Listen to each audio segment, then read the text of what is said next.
بسم اللہ الرحمن الرحیم۔ گمنام ہیرو کے معزز ناظرین السلام علیکم۔ دوستو لائک ضرور کر دیا کریں، شکریہ۔ آئیے چلتے ہیں کہانی کی طرف۔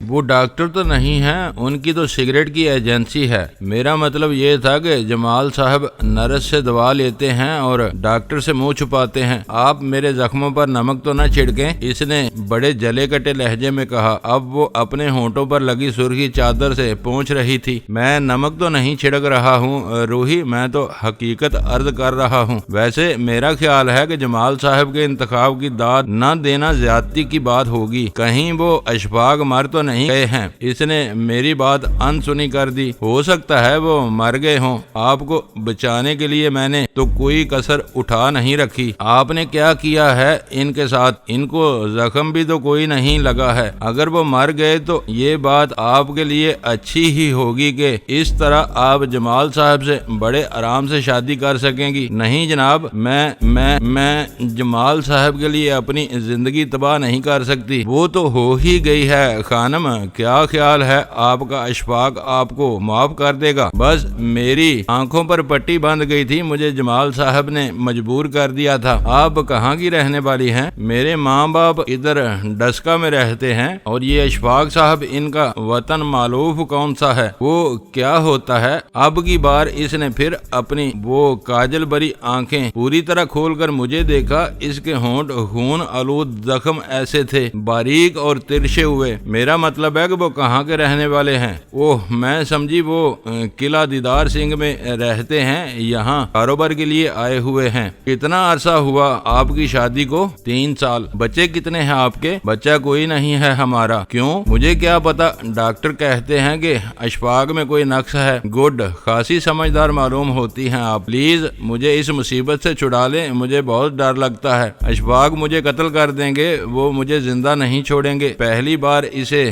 حالات کی سنگینی کا احساس ہوا، پہلی بار اس کے چہرے پر شدید کرب کے آثار نمودار ہوئے۔ اب تک وہ واقعات کی تیزی میں تنکے کی طرح بہتی رہی تھی، مگر اب اس کے شعور کی لہروں پر بجلیاں کوندنے لگی تھیں، اور ایک گمبھیر سنجیدگی اس کے بشرے سے حویدہ ہونے لگی تھی، اور وہ یوں سمجھنے لگی تھی کہ اگر میں نے اسے پناہ نہ دی تو وہ بسم ہو کر رہ جائے گی۔ اچانک مجھے باورچی خانے کی طرف سے حمیدہ کے سلیپروں کی سٹر پٹر سنائی دی۔ وہ شاید صحن کی طرف جا رہی تھی۔ میں تیزی سے اٹھا اور دروازہ کھول کر باورچی خانے کی طرف لپکا۔ حمیدہ ابھی تک باورچی خانے سے نکل کر چھوٹے سے برآمدے کو عبور نہ کر پائی تھی کہ میں نے اسے جا لیا۔ کہاں جا رہی ہیں باجی؟ میں ادھر سے کچھ لکڑیاں لے آؤں، صحن میں رکھی ہیں۔ وہ بہت سنجیدہ دکھائی دے رہی تھی۔ آپ ادھر باورچی خانے میں بیٹھے، میں لا دیتا ہوں لکڑیاں۔ میرے لیے ذرا جلدی سے ایک پیالی چائے بنا دے۔ میں نے حمیدہ کو کندھوں سے پکڑ کر باورچی خانے کی طرف موڑ دیا۔ وہ حیرت زدہ سی ہو کر میرے ساتھ چلی اور باورچی خانے میں جا گھسی۔ صرف ایک پیالی چائے کا سوال ہے باجی جان، میں نے انگشت شہادت بلند کر کے اسے مسکراتے ہوئے بتایا۔ چائے میں ابھی بنا دیتی ہوں، یہ لکڑیاں کچھ گیلی تھیں اس لیے میں نے سوچا کچھ ادھر سے سوکھی لکڑیاں لے آتی ہوں۔ یہ کہہ کر وہ چولہے کے پاس جا بیٹھی۔ وہ میں لا دیتا ہوں، آپ کیتلی میں پانی بھر کر چولہے پر رکھیں۔ یہ کہہ کر میں صحن کی طرف نکلا اور وہاں کونے میں رکھی صحن میں لگے درخت کی پرانی کٹی ہوئی سوکھی ٹہنیاں اٹھا کر باورچی خانے میں پہنچا دی۔ اشفاق وہاں ابھی تک بے سود پڑا تھا۔ باورچی خانے میں حمیدہ کو مصروف کر کے میں پھر صحن میں نکلا اور اشفاق کو کندھے پر اٹھا کر کمرے میں لے گیا۔ اسے دیکھتے ہی روحی اپنی جگہ سے اچھل کر اٹھی اور وحشت زدہ سی ہو کر بولی، یہ زندہ تو ہے نا ابھی تک؟ ہاں، آپ بالکل بے فکر رہیں، یہ بالکل ٹھیک ٹھاک ہیں۔ میں نے اشفاق کو بڑی آہستگی سے پلنگ پر لٹا کر اس پر لحاف ڈال دیا۔ روحی اس کے پاس بیٹھ کر اس کی نبض ٹٹولنے لگی۔ جب اسے اطمینان ہو گیا کہ وہ ابھی زندہ ہے اور اس کی نبض ٹھیک چل رہی ہے تو اسے اطمینان ہوا۔ اچانک دروازے پر حمیدہ نے دستک دی۔ وہ چائے تیار کر کے لائی تھی۔ میں نے روحی کو لحاف میں لپیٹ کر بند کیا اور دروازے پر جا پہنچا۔ کون ہے؟ میں ہوں، یہ چائے لے لو۔ حمیدہ کی آواز خاصی کرخت تھی۔ اوہ، میں تو بھول ہی گیا تھا، لائیں۔ میں دراصل لحاف میں لیٹ گیا تھا، سخت نیند آ رہی تھی۔ یہ کہہ کر میں نے دروازے کا پٹ ذرا سا کھول کر اس کے ہاتھ میں سے چائے کی پیالی لے کر دروازہ بند کر دیا۔ اب میں ذرا آرام کروں گا باجی، 1 بجے سے پہلے مجھے نہ جگائیں۔ میری بات کا کوئی جواب دیے بغیر وہ باورچی خانے کی طرف واپس چلی گئی۔ میں نے چائے کی پیالی لے کر روحی کے لبوں سے لگا دی۔ وہ خوش ہو گئی، بولی یہ بہت اچھا کیا آپ نے، مگر آدھی پیالی آپ پئیں۔ اس حمیدہ باجی کو جانتی ہیں آپ؟ نہیں، ہمیں یہاں اس مکان میں آئے ابھی 1 ہی مہینہ ہوا ہے۔ پہلے ہم ادھر اسلامیہ پارک میں رہتے تھے، اب کیا کریں گے آپ؟ اشفاق تو ابھی تک بے ہوش ہے۔ دیکھیں روحی، میرا تو یہ خیال ہے کہ اگر آپ اب اس شخص کے ساتھ رہیں تو یہ کسی بھی وقت آپ کو نقصان پہنچا سکتا ہے۔ یہی تو میں ڈرتی ہوں جناب۔ کیا نام ہے آپ کا؟ میرا نام خاکوانی ہے، رحیم خاکوانی۔ اوہ، میں سمجھی، آپ خاکوانی خاندان سے تعلق رکھتے ہیں۔ وہ تو بہت بڑے جاگیردار لوگ ہیں۔ ہاں، میری بہت بڑی ذمہ داری ہے ادھر کوٹ ادو کی طرف۔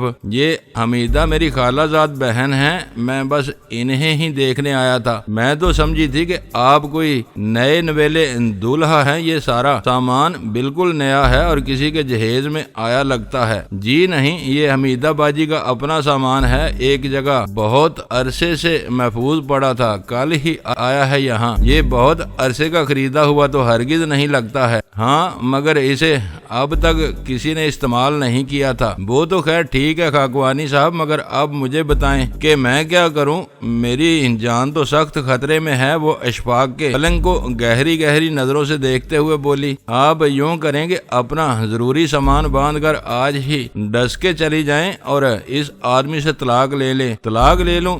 مگر پھر میں کیا کروں گی؟ آپ جمال صاحب سے شادی کر لیں۔ جی نہیں، میں اس خبیث کے بغیر ہی بلی۔ اس میں تو اتنی بھی جرت نہیں تھی کہ وہ مڑ کر یہ ہی دیکھ لیتا کہ مجھ پر کیا گزری ہے۔ جس صورت حال سے وہ 2-4 تھا، اس میں وہ اور کیا کر سکتا تھا؟ مقابلہ کرتا اشفاق سے۔ وہ کم طاقتور تو نہیں ہے۔ آپ کے لیے یہی بہتر ہے کہ آپ اس سے شادی کر لیں۔ نہیں خاکوانی صاحب، میں تو اب ہاں کہیں رک کیوں گئی ہیں آپ؟ مجھے آپ اپنی کنیز بنا لیں۔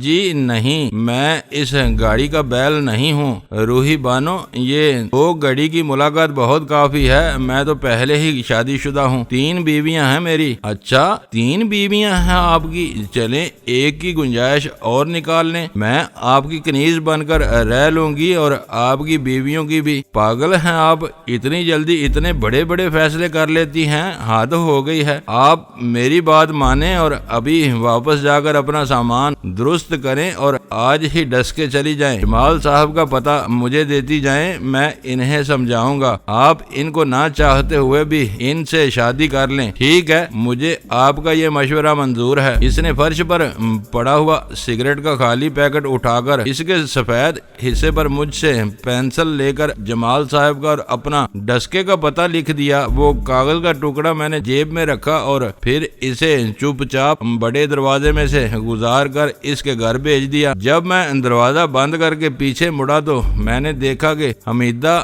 باورچی خانے کی کھڑکی میں سے مجھے حیران و پریشان نظروں سے دیکھ رہی تھی۔ اس کی آنکھوں میں جمی حیرت نے مجھے پریشان کر دیا۔ میں نہیں چاہتا تھا کہ وہ روحی کے اس راز سے واقف ہو جائے، مگر بات کھل کر بکھرتی جا رہی تھی۔ میں نے اپنے چہرے پر پھیلی خفت کو مٹاتے ہوئے اس صورتحال کا مقابلہ کرنے کے لیے کمرے میں واپس جانے کے بجائے حمیدہ سے بات کرنا بہتر سمجھا اور تیز قدم اٹھاتا ہوا میں باورچی خانے میں جا گھسا۔ اس نے مجھے یوں اپنے سامنے دیکھا تو نظریں جھکا کر چولہے کے سامنے جا بیٹھی اور ہانڈی کا ڈھکنا اٹھا کر اس میں ڈوئی پھیرنے لگی۔ باجی، آپ اس لڑکی کو جانتی ہیں جو ابھی باہر گئی ہے؟ ہاں، یہ ہمارے ہمسائے میں رہتی ہے۔ کوئی 1 مہینہ پہلے یہاں آئے تھے یہ لوگ۔ آپ کو پتا ہے یہ یہاں کیوں آئی تھی؟ نہیں، یہ پہلے تو کبھی ہمارے گھر نہیں آئی، پھر اب یہ ادھر کیا لینے آئی تھی؟ کہتی تھی ادھر اس کی مرغی صحن میں گر گئی ہے۔ آپ نے کیا کہا؟ میں نے آپ کو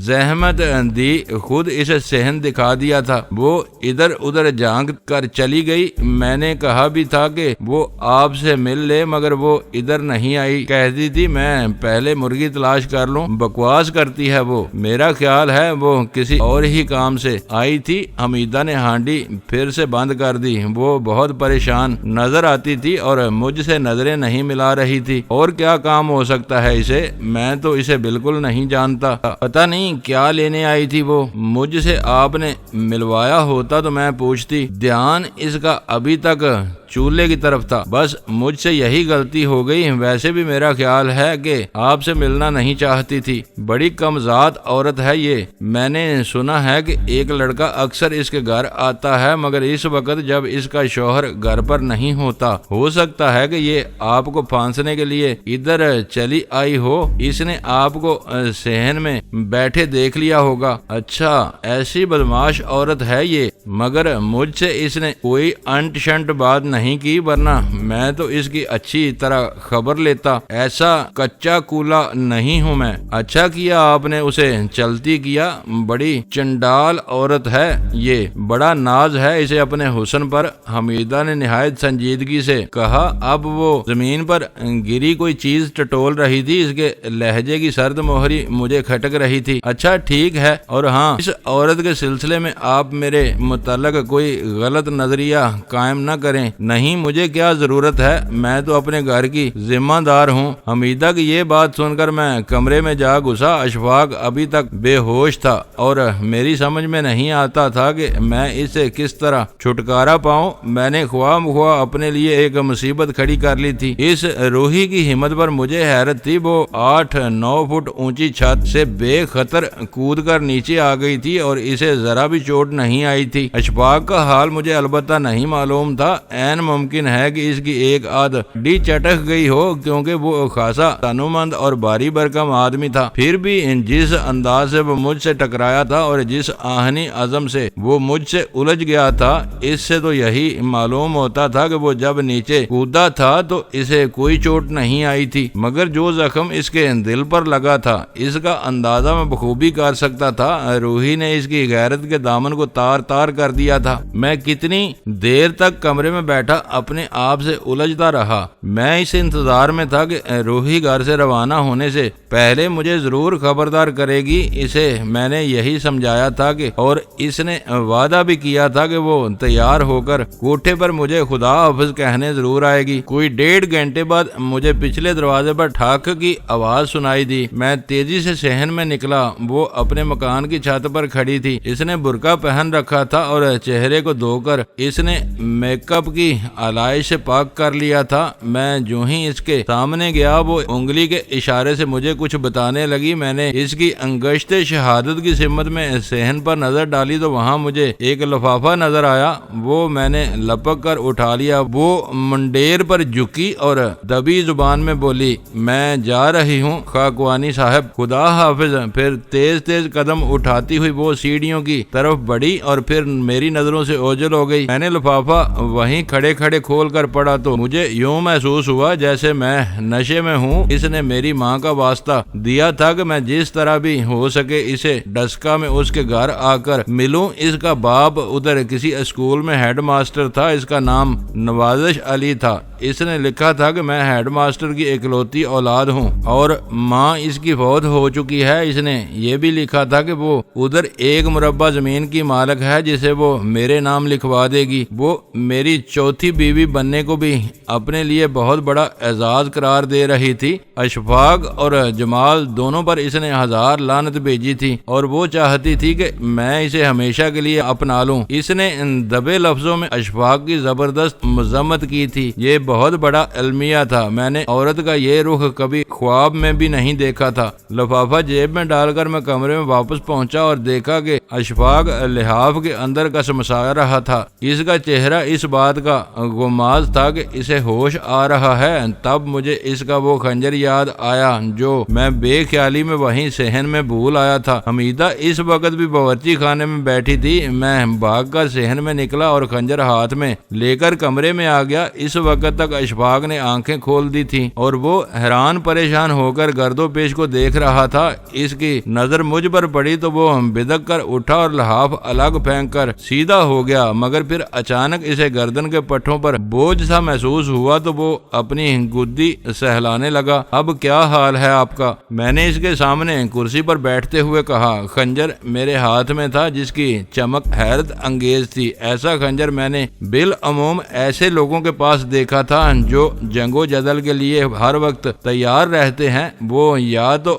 فوج کے سپاہیوں کے ہاتھ میں ہوتا ہے یا شاید جیب تراشوں کی بغل میں۔ اس نے میری بات کا کوئی جواب نہ دیا، بار بار گردن کو دائیں بائیں ہلا کر پٹھوں کو رواں کرتا رہا۔ اب طبیعت کیسی ہے آپ کی؟ آپ ادھر صحن میں بے ہوش ہو گئے تھے۔ اب کی بار میں نے ذرا بلند آواز میں کہا۔ اس نے گہری گہری نظروں سے مجھے بڑی نفرت بھرے انداز سے دیکھا اور بولا، میں بے ہوش ہو گیا تھا یا تم نے میری گردن دبا دی تھی؟ ایک ہی بات ہے جناب، بہرحال آپ بے ہوش ہو گئے تھے اور اس کے بعد اب ہوش میں آئے ہیں۔ میں نے خنجر اپنی آنکھوں کے سامنے لہراتے ہوئے کہا۔ نظریں میری برابر اس کی حرکتوں پر جمی تھی۔ مجھے اس سے بہت زیادہ ہوشیار رہنے کی ضرورت تھی کیونکہ میں دیکھ چکا تھا کہ وہ داؤ پیچ کا ماہر آدمی ہے۔ اگر میں اس کی رگے احساس نہ مسل دیتا تو وہ مجھے صحن میں زیر کر چکا تھا۔ یہ کون سی جگہ ہے؟ یہ آپ کے ہمسائے کا گھر ہے، یہاں حمیدہ باجی رہتی ہیں، انہی کے صحن میں تو آپ کودے تھے، آپ کو یاد ہوگا۔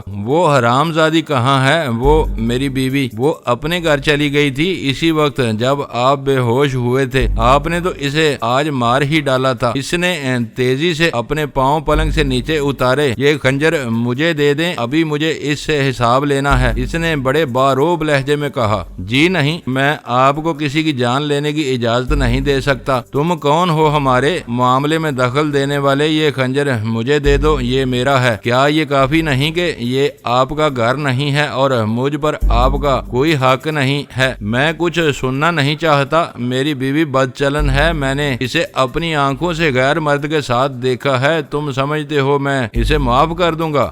میں وہ مٹھیاں بھینچ کر پلنگ سے اٹھ گیا۔ میں نے بھی کرسی چھوڑ دی، میں اسے کوئی موقع نہیں دینا چاہتا تھا۔ میرا راستہ چھوڑ دو، میرے اور اس کے درمیان فیصلہ ہو کر رہے گا۔ ایک نہتی کمزور عورت پر ہاتھ اٹھانا مردانگی نہیں ہے۔ اشفاق صاحب، آپ جوان آدمی ہیں، اس کو قتل کر کے آپ خود مصیبت میں پھنس جائیں گے۔ مجھے سب کچھ معلوم ہے، میرے لیے ساری نصیحتیں بیکار ہیں۔ یہ خنجر ادھر لائیں، یہ تو میرے پاس رہے گا، آپ وہاں سے کوئی اور ہتھیار لے لیں، گھر میں اور بھی چھریاں ہوں گی اور اس کام کے لیے تو چمٹا بھی بہت کافی ہے۔ وہ کمزور سی دان پان عورت کیا کر سکتی ہے بھلا؟ بہتر تو یہ ہوگا کہ آدھا گز رسی لے کر اس کا گلا گھونٹ دیں، اسے تو مارنا کچھ بھی مشکل نہیں ہے۔ میں نے دیوار کے ساتھ کھڑے ہو کر کہا۔ میری مسکراہٹ پر وہ جل کر رہ گیا۔ ٹھیک ہے، میں تم سے پھر نپٹوں گا، مگر یاد رکھو میں تمہیں چھوڑوں گا نہیں، مجھے نہیں جانتے ہو تم۔ یہ کہہ کر وہ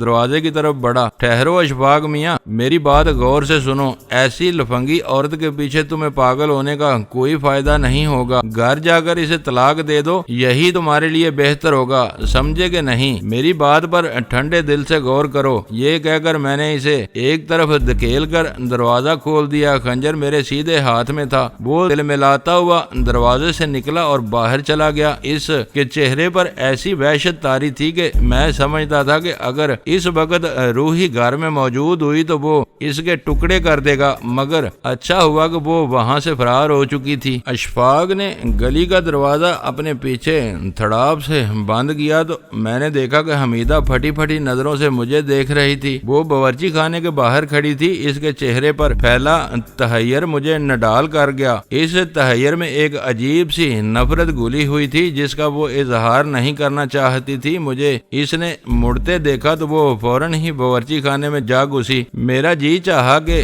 میں اس کے پاس جا کر اس سے پوچھوں کہ اس کے چہرے پر اتنا سارا تحیر اور تقدر کہاں سے پیدا ہو گیا ہے، مگر روحی کی وجہ سے میرے دل میں خوف پیدا ہو گیا تھا۔ اب جو حمیدہ نے اشفاق کو برا فروختہ حالت میں میرے کمرے سے باہر جاتے دیکھا تھا تو خدا معلوم وہ اپنے دل میں کیسے کیسے وسوسوں کو جگہ دے بیٹھی ہوگی۔ اس کا رویہ میرے لیے بہرحال خاصا تشویشناک بن گیا تھا۔ وہ بہت بفری ہوئی نظر آتی تھی۔ اس کا سامنا کرنے کے بجائے میں کمرے میں جا گھسا۔ خنجر میں نے میز کے دوسری طرف ڈال دیا۔